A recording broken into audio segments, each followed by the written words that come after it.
Right, we're gonna get going. Yep. So I'm really good at yelling, but not in the library. I'm Rocky.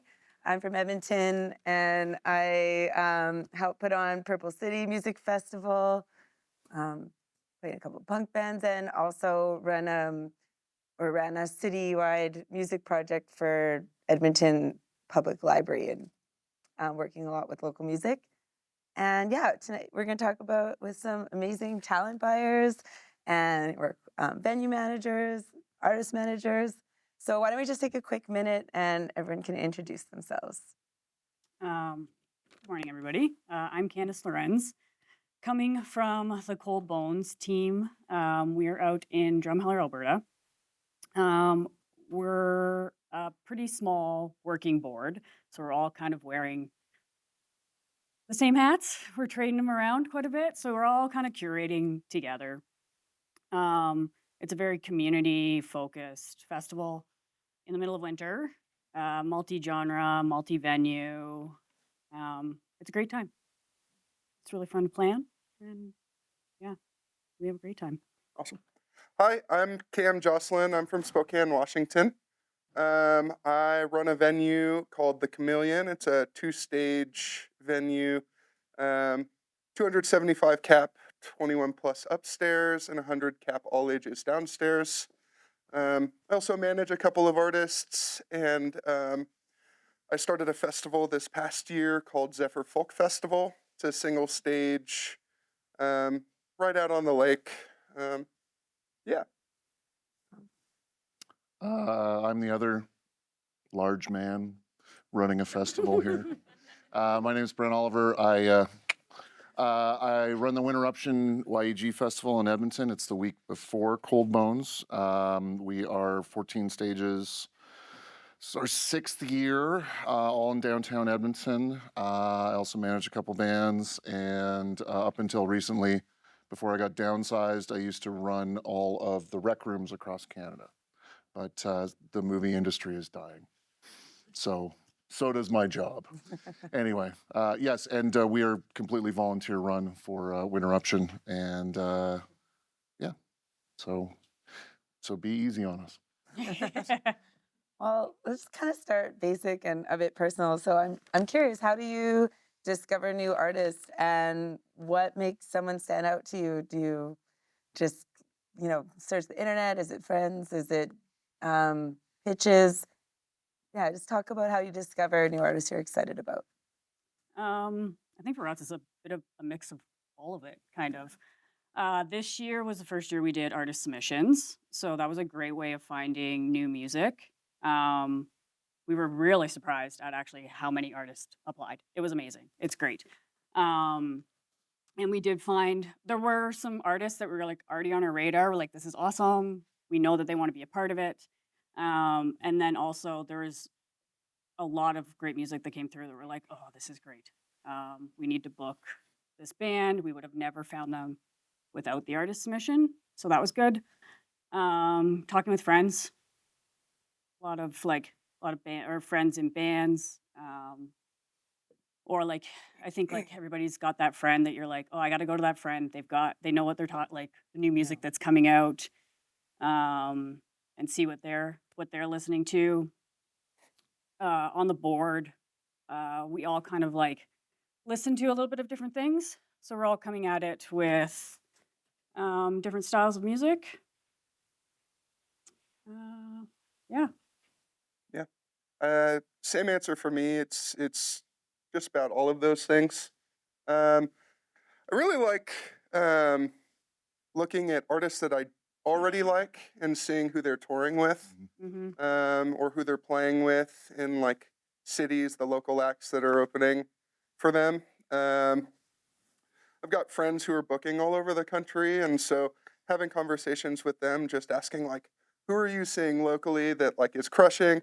Who are some of your favorite touring acts that have come through? And I also, with running a venue, I get to see a lot of acts come through the venue, and so that helps a ton just with like keeping my eyes on what's going on both locally, regionally, or locally, regionally, and around the U.S. as well, and now in Canada as well.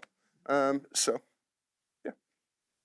For me, it's not an exact science. Yeah, we had 470 applications this year for 35 spots. And this may shock you, but we don't listen to all of them. We have, I do a lot of listening to other people. The Cups and Cakes folks who are a Canadian music blog, I give them access to our applications. They'll just basically, it's because it's an Excel sheet, they'll just like highlight the ones that they think are worth doing, or, you know, may have a new record coming out or whatever else. Another thing is I have teenage kids, and every year they kind of, you know, I'm an old man. Like they know what is a little bit more hip. We booked our first hyperpop show. Yeah. If you don't know what hyperpop is, it's awful. But kids love it. They love it. Like, oh, it makes my brain bleed. But that's the thing, it's not for me, right? So it just, and the other thing is too is, and what I try and tell so many bands, like there's so many bands that are either friends of mine or that I really like, that I just can't find a spot because it's not the right venue, it's not the right timing, they're not touring, the headliner act or the other acts that they're sitting with on that bill don't really fit. So, but really it's the combo of, well, first be good. That's normally a prerequisite. And two, it's other people, like if you're doing something, people like us will hear about it, or somebody will tell us about it. Like, hey, Star Painter, perfect example from Lethbridge. Oh, you should hear Star Painter. They're really great. Then they end up doing a show. I manage this band called The Hearts. They do a festival show with them. Now we're doing a show in 2 weeks in Calgary with them. And there's, you know, like we tried to get them for the festival. It didn't work out. Somebody's having a baby, blah, blah, blah. But the point being, sorry, I just blah, blah, blah, pregnancy. The point is that like that goes a lot further than you just a cold application. Well, and actually, that brings me to, you know, like you own Stellar Sandwiches, so you Heller, Yeah. sorry, more coffee. But you all both work in festival contexts and venues. And actually from the artist management perspective, so you're really seeing the perspective of all sides, I think. I'm curious how that approach, and when you're thinking about booking artists, how does your approach when you're programming for a venue versus the festival? Do they intersect? Like if artists are applying for your fest and you're like, I just can't place you here, or the timing's not right, you know, does that flow into your venues? I'm curious if you could talk about how those overlap or not for you, and what your approach is, how they differ. Want to go first on that one?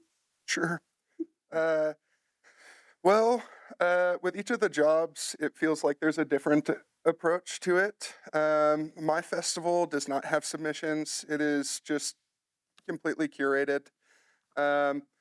Obviously, in the US, there is a bit of a different approach to festivals. I mean, a majority of festivals, they are like completely reliant, or for the most part, reliant on hard tickets. And so for me, I have to be a lot more considerate about how many tickets the artists that I'm going to be booking are going to bring in, especially with a grassroots festival that's going into its second year. How can I get the best return on investment for the artists that I'm booking there? And so really that more is me just trying to keep my pulse on what is going on in the genre that I'm booking for. Obviously, with it being a folk festival, it's pretty niche. And so just observing what's going on there. In terms of venue, like we operate for the most part on submission. So it's going to be booking agents who are reaching out to me and artists that are putting in the work to reach out to me. What I'm looking for when I'm booking a show and it's like a local act or somebody who's independent trying to book is like, are you willing to put in the work to build a bill? Like, are you doing your research on who's playing in Spokane and who's selling tickets in Spokane? And if it's your first time, are you going to like build relationships with those people and like put in the work to develop an audience in that city. And then when I'm booking for my artists, it's the same thing, just in different cities. I'm doing research, asking the talent buyers, like, who's doing well in your city?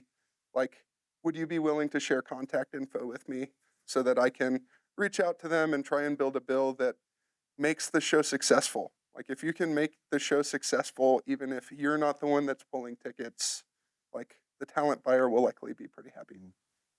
Mm-hmm. I think that's the kind of the dirty secret about booking is that all of us would love to book our favorite bands, but some of our favorite bands don't sell tickets. Mm-hmm. Is that we have to balance between ticket sales and curating.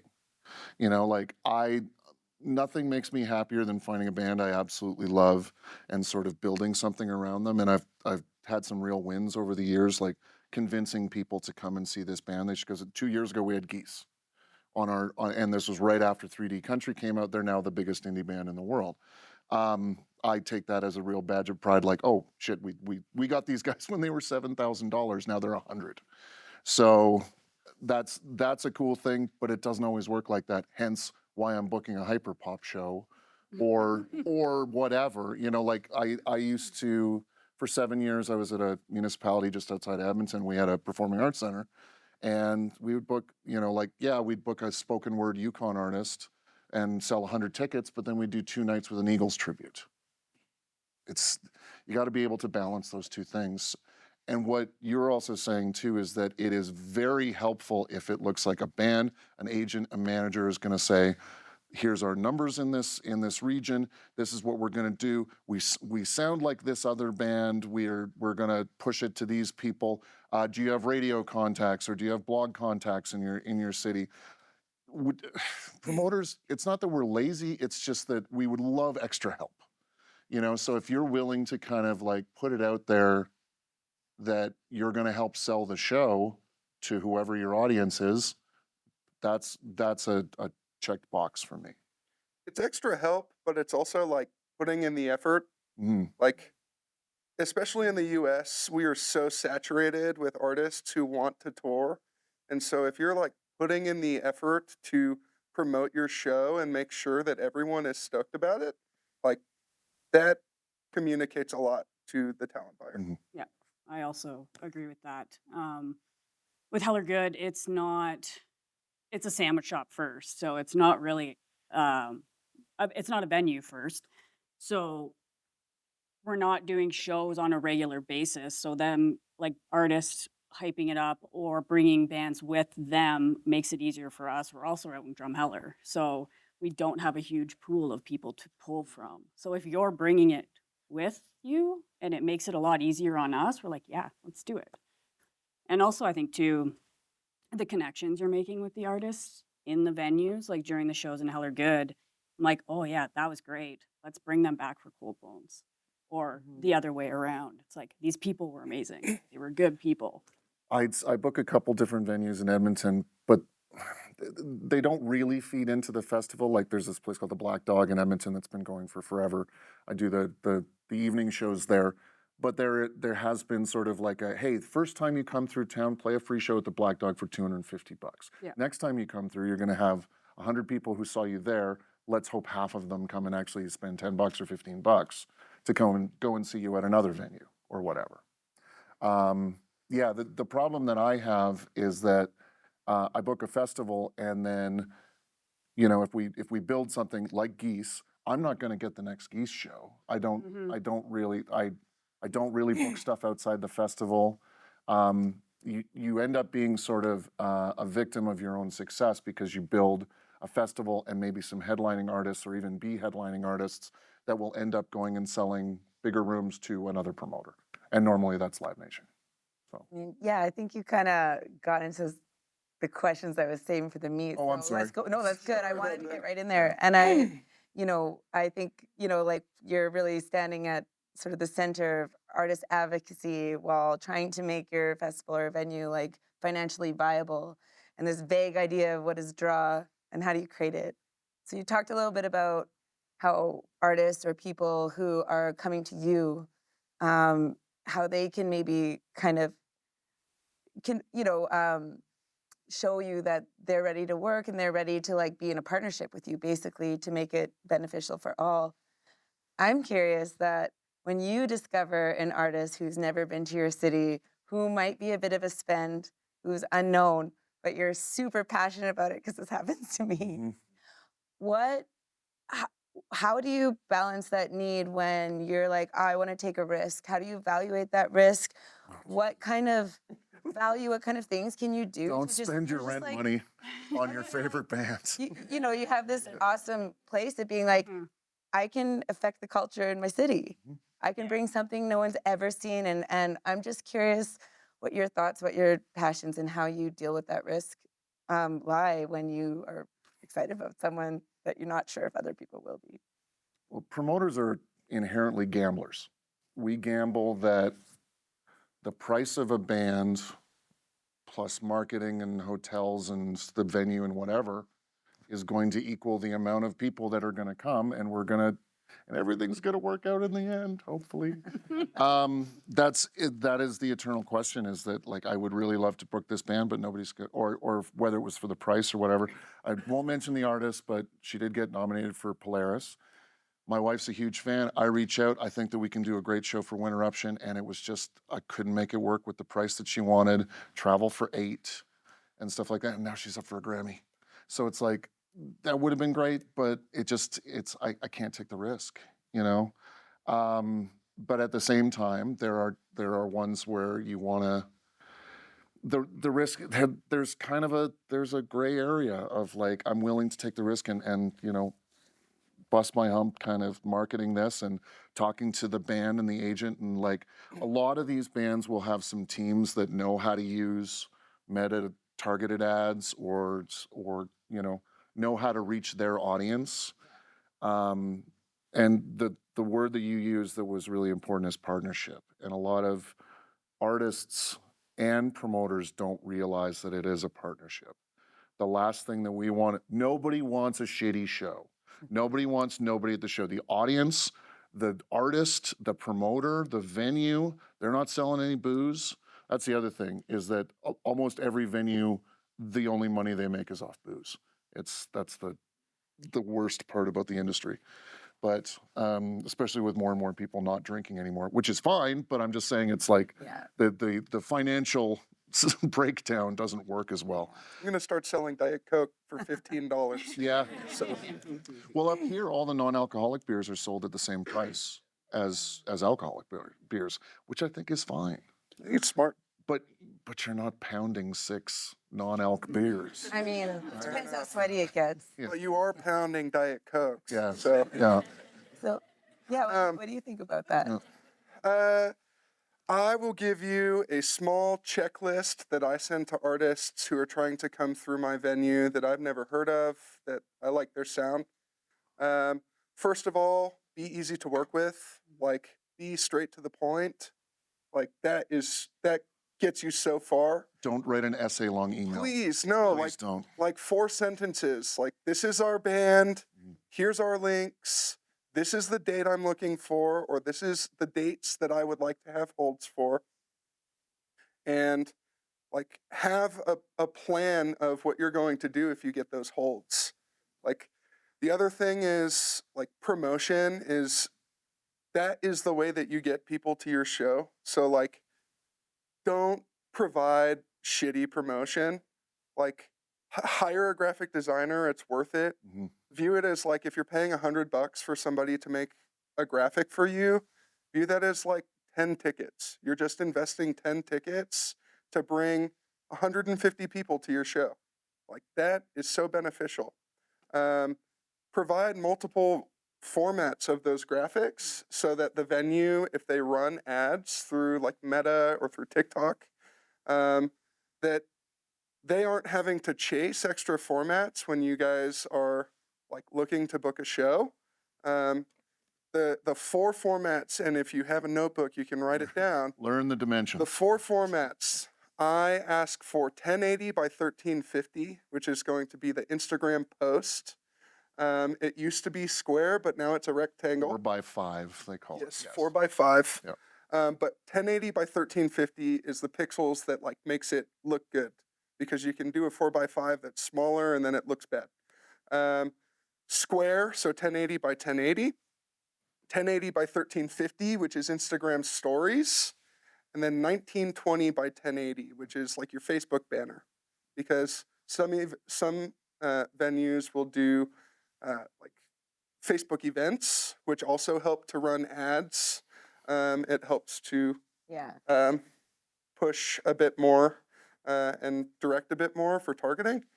And then videos, that's the other thing. Like, if you provide those for a talent buyer, they will be stoked. And in fact, for my festival, in the contract, I require that they provide videos, at least 3 videos, and that they're posting a few different times to promote the show. Because, like, if they have a following, then I'm dependent on that following to bring people to my venue, which is out of the way from the city that we live in. Yeah. Also, if you've got a poster, like we'll go around town and we'll stick them up everywhere. Luckily enough, my day job, I'm a graphic designer. So like I will fill in that every once in a while and be like, hey, you don't have a poster, we can make a poster at the venue. But if you have one, it's awesome because we'll go out and do that for you. So kind of also have a mix of rural, kind of urban, sort of bigger city center. And I'm curious how your geographical and, like the social context. So when you're pitching to bands and you're trying to negotiate with bands that you really want to bring in, and you're trying to show, I kind of want a bit of behind the scenes. What's the value of coming to Drumheller Edmonton in or to January? Edmonton in January? That's What do you put on the table, and what does negotiation look like for you? Well, I mean, being in Calgary, Do you show value? I know that we hate each other sports-wise, but we need each other, especially in Western Canada. We're 2.5 hours away from each other. Winterruption would not have existed without Big Winter Classic. That was the programming down here. Saskatoon's Winterruption and Winnipeg's Winterruption, and there used to be a Regina Winterruption. It's gone, and Big Winter Classic is gone. But I still have partnerships in Calgary with the Palomino. I book most of the Palomino's bobsled, which is the same week as us, with Sled Island, and then Dickens will take on a couple acts. That's one of the more attractive things. I don't know if Spokane is similar. I don't know what you've got around there, but we need to get people to Canada. It can't be a one-off. They need to do something else. So we've even partnered with the Rickshaw in Vancouver, because most of our acts, because it's January in Western Canada, they're flying.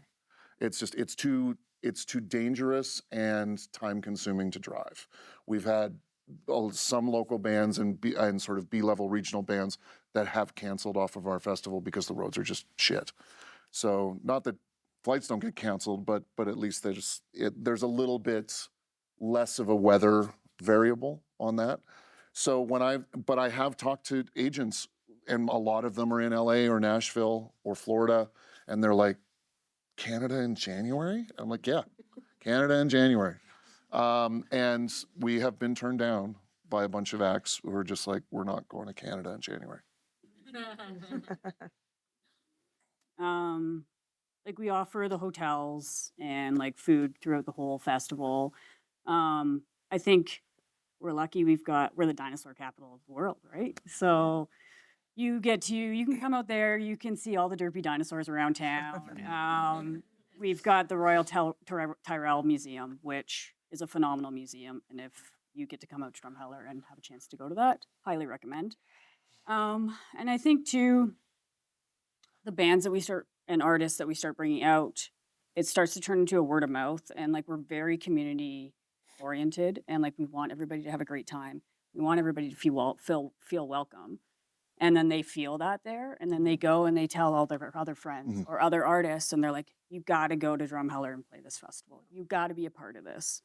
So word of mouth. Word of mouth. And Yeah. and I'm gonna add one more thing and then ask you the same question. But what about, do you have thoughts on radius clause being a smaller, and if you're bringing bands to kind of like a little bit away, is it do you want them to also stop in Calgary and Edmonton, or do you have, because I think, yeah, I've seen lots of different thoughts on radius clause, but what, We don't put one in Yeah. place.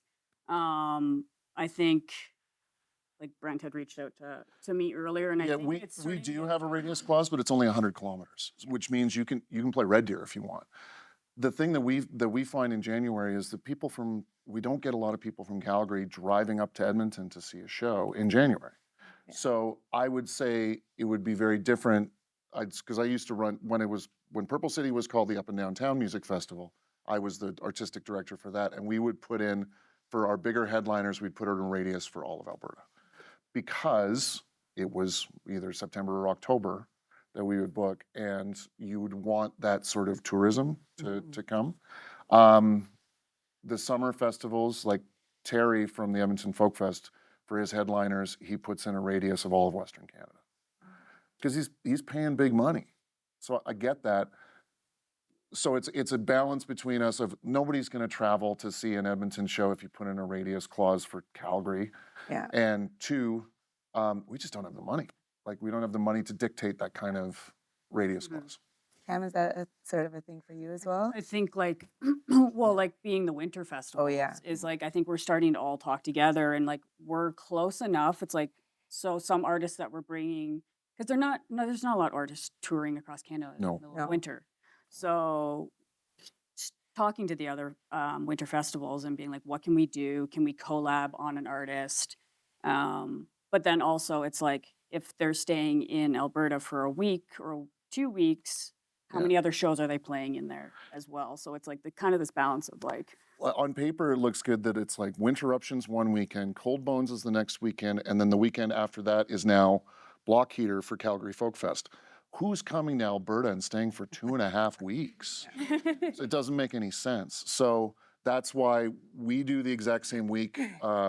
Where the Winterruptions that we have, there's 3 Winterruption festivals: Saskatoon, Winnipeg, and Edmonton. We all run independently, but we decide together of the 5 days that we're booking. And we don't share every act, but a lot of our headliners, like Thumposaurus is one of our headliners, this funk band from LA. They're playing Winnipeg and Edmonton. And then there's another act that'll play Saskatoon and Winnipeg, or Saskatoon and Edmonton. Just to be able to have those options is nice. I have 2 brackets for artists. Radius clauses I typically put in place for locals. I have this theory, or theory of sorts. I call it the gigging musician paradox. Oh God, I know exactly Um, what this is. And it's so, like, we've got venues or bars in Spokane that artists will gig regularly at, and they love playing music, which is awesome. But when they hit me up to play a show at my venue, which is reliant on ticket sales, it's not like a cover charge, it's like an event. We're an event center. The radius clause is in place for that, and I get pretty pissed if they break the radius clause, because I've often seen gigging artists who put like gigs this week, and the show that they're playing, which they're like support for a larger touring band, It's at the top of the list. is on that list just as another gig. And it's like, guys, this is an opportunity that, like, if you take this seriously, it can lead to like a good relationship that potentially could get you out on the road touring. Touring musicians fall in a different bracket though. So if I have artists that are like touring through, if they've gotten themselves to a point where they're touring through my city, they usually know that it would be dumb for them to play another show in the city. And we're far enough away from other cities in the region that a radius clause isn't really necessary. It's more just within city limits. And so I typically am not implementing a radius clause for anyone other than locals, is the answer. You bring up a good point, which is just be conscious of when you're playing and what the impact would be on your audience or another venue. What drives me more nuts than anything, and I book a couple places in Edmonton that have free shows. They'll play a show the night before at a place that has a cover charge. And I'm like, okay, this isn't really too much skin off my teeth, but I think of the Aviary or the Starlight or wherever they're playing, going like, "What do you mean you're playing a free show tomorrow? That sucks for me." That's me. Yeah. That's my experience. Yeah, so it's just be conscious about it, and also communicate this. Like say like, hey, we've come all the way to Edmonton. Like I would get this a lot from BC bands. It's like, okay, we came all the way to Edmonton. We're gonna try and play 2 shows. I'm like, are you? No. Because I don't think that's a good idea. Sort of thing. So maybe bring back to the negotiation and some tips for artists who aren't working with booking agents or managers, and maybe they've been playing for a while, not too long, some time. What can you talk about or give some tips for artists on how to negotiate? How can you work and in a respectful, professional, start a conversation about without underselling yourself or overselling yourself? Well, none of us have kind of how any do you money. work with that? And We're all broke. We Yeah. no money. so, like, Yeah. what is a deal breaker for you in terms? Because always find it such a delicate moment that, hey, we want to support you, we want to go for this number, but like, don't want you to think we're assholes. Like, Mhm. how do you work that way, and what's some experience you have? Can I take this one first? Please. Go for it. Awesome. uh, the venue that I'm with is independent. It's a small business. It's owned by a local. He took out a pretty significant loan to get this started.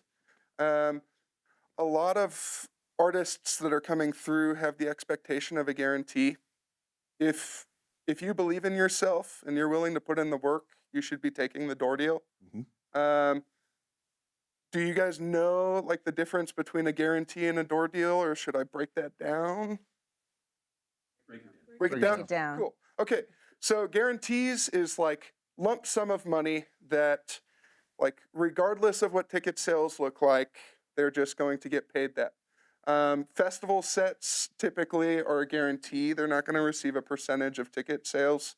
That usually means that a guarantee is a bit more for a festival set than what a like ticketed show at a venue would be. At a venue, there are typically 3 different offers that I'm working with. A guarantee, which is probably going to be a bit lower than what they would make on like a percentage deal if they were to sell out the venue. But it makes sure that they have insurance, like if it's a touring band and they have expenses that they need to pay, like hotel, gas, they'll ask for a guarantee. There's also versus deals, which is like a smaller guarantee than just a flat versus a percentage. And so if that percentage ends up going higher in terms of payout than what the guarantee would be, they receive that percentage instead. And then my preference and what I would recommend looking into if you're playing at venues is a door deal, which basically is like either on the dollar or after fixed expenses, you receive a percentage of ticket sales. So typically I'm offering anywhere from 60% to 80% of ticket sales after my overhead expenses are paid, which those overhead expenses are not just taken out of the artist cut, it's taken out of everybody's cut. Mhm. So both the venue and the artist don't get paid until we hit a certain amount of money, and then the percentage goes to them. But if you sell out on a door deal of like 70%, you're much more likely to make more money than you would if you were getting a guarantee. And so it's a bit more skin in the game for the artists that are playing at the venue. But if you're like all in and you're promoting the show and you sell all of those tickets, it feels really good playing it. And it feels even better when you go into the office and sign off on a check for $3,000. So, yeah. The other thing is that not all venues are built the same way. I mean, you talked about yours being basically an event space. So there are venues that have live music that they need to pay for an artist every night, and their budget is $700 for 2 or 3 sets from some band, whether it's cover band, whatever. That's their budget because they've decided to have live music as part of their programming. In the event space, yeah, it is way more valuable. And again, we get back to this partnership idea that the promoter and the venue and the band are no one wants to take as big a risk as, you know, as they can. I used to run a place. I have told this story a million times, but if you take the door deal on a 400 seat room, you will make more money than asking for a guarantee of $1,000 plus the back end after all these, different expenses. In fact, some of the biggest bands in the world, this was before a lot of Live Nation's 360 deals where they book you, they promote you, they take a percentage, blah, blah, blah. I remember there was an Eagles tour 20 years ago where it was a 97-3 deal. Eagles got 97% of the ticket sales after expenses. Live Nation got 3%.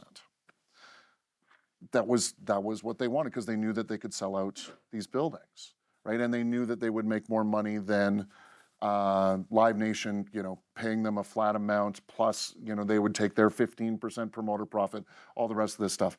But I think what it gets back down to, and the original question about how do you negotiate this is ask questions. What are your budgets? Do you have a budget for local acts? What I would also do, and this is a real easy steal. Friends of yours who have toured and played the same places, ask them. Mm-hmm. Ask them what they did. Because the other thing is there's no such thing anymore. I don't know about the States, but here, there's no such thing anymore as a $5 cover charge. It's more like 20. And that's good because then there's more money that can kind of go around because the fucking tomato is $4 these days. Ask them, a perfect example, the Ironwood here in Calgary, they do no guarantees. They do a straight door deal after the sound guy is paid. So it's $250 for the sound guy, the rest of the money goes to the band. And then they make their money off food and booze and stuff like that, but that's their format. Where the Palomino, they have shows, so they give guarantees plus back ends, they work it out a little bit better or a little bit differently. It's not better or worse, it's just different. They've got a barbecue place up top that is also fueling, helping pay the rent and everything else. So ask the question of the promoter or the venue, how do you normally do that? Instead of the amount of times I'm sure that somebody has come in as a bull in a china shop. Well, there's 8 of us, so we need $1,600. Oh, yeah. Click. And 3 hotel rooms. I didn't tell you to put 8 people in your band. That's not my problem. Yeah. I think also too being realistic with what you ask. Know your worth, but also do the research. Talk, like you said, talk to your friends. What are they getting paid? With the artist submission that we did this year, we had a pay, what are you expecting to get paid, and a kind of a tier thing. And if you're just starting out, don't ask for $2,000. We're also a small festival. Our first year budget was $5,000. So Wow. that was a lot of friends deals going on for that one. But yeah, be realistic with what you're asking as well. Can I get Go. Oh, I was just going to say, on our submissions, we even put it in our submissions, is submission bands will be paid between $200 and $500 depending on venue. And that's it. It's that's the money that we've got. Listen, I would love to pay everybody tons of money. 100%. I would love to. I don't have it. I don't get paid. We're a 100% volunteer run. Yeah. So I'm, again, partnership. You got to work with us. Yeah.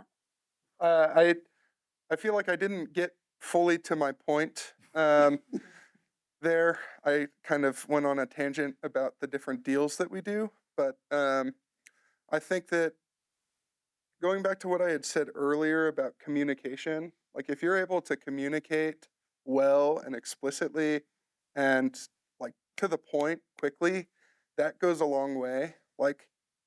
State your intentions, right?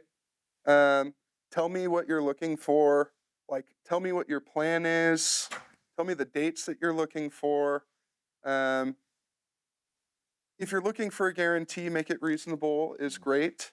I think the biggest thing for me is put in the work to partner with locals. Build relationships. This industry is about relationships more than you being good at music. There are so many I'm not going to call them bad bands because there are people out there that probably Oh, there's like a lot them. of bad bands. Just like his hyperpop thing. Yeah. Like I love hyperpop. I That's think fine. it's great. That's fine. So I would probably go to your hyperpop That's show. cool. Come on. Stomach Book, Friday, January 24th. I don't know if I'm going to go to Edmonton in January, but See? Prove my point. but I'm sure somebody will. Somebody will. Yeah. No, but like communicate well. Just one little thing. My favorite email I've ever received was this. I have it memorized because it's just so legendary. It was a local band, and the subject line was artist inquiry, and then it said proposed lineup, and then under that it said band name PP Poo Poo 4269, and then under that was the description that said the name is weird, but the band is comprised of 3 local legendary punk rockers. There was no more context. They didn't even tell me who the legendary local punk rockers are. And like I didn't have any examples of music. Like if you're trying to pitch to a You venue, didn't assess and be like, I'm taking that risk for PP. no. I'm in. I took a screenshot and sent it to my friends because it was awesome. But I don't know if I can gamble on PP Poo Poo 426. Hard work. No, just kidding. But like share videos. Live videos are like so beneficial for a talent buyer to see what your vibe is, especially if you're going to ask for help in like playing with other bands that are local to the city that you're trying to get into. Like that helps us. A lot of times bands have a different sound live than they do on studio recordings. And so if you just send a Spotify link, like I may be surprised when I go to your show and see that this folk band actually is like a shredding rock band when they're live. So So we got about 6 minutes